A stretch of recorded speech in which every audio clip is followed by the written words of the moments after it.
আজকে আমি শুটকি মাছ ভেজে ভর্তা করে দেখাবো। সেজন্য আমি শুটকি আগে থেকে ধুয়ে রেখেছি।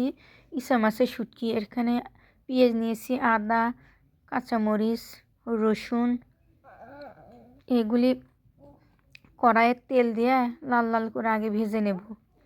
এই যে সেজন্য কড়াইয়ে তেল বসিয়ে দিছি, দিয়ে তার ভিতরে এগুলি ঢেলে দিয়েছি। এই যে আমি ভাজি করতেছি লাল লাল করে। যে আমার ভাজি হয়ে গেছে, এর ভিতরে এখন শুটকি মাছগুলো ঢেলে দেব।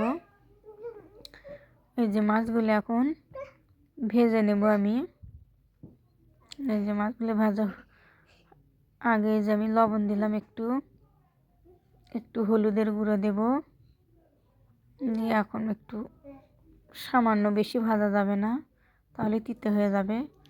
সামান্য একটু ভেজা হয়ে গেছে, আমি মাছগুলো তুলে উঠে নিচ্ছি। এই যে এখন আমি শিলপাটায় বেটে নেব মাছগুলো। এভাবে ভর্তা করে খেলে অনেক টেস্ট হয়। এই যে আমি বেটে নিচ্ছি শিলপাটায়। এই যে আমার হয়েছে, দেখুন কতটা লোভনীয় ভর্তা।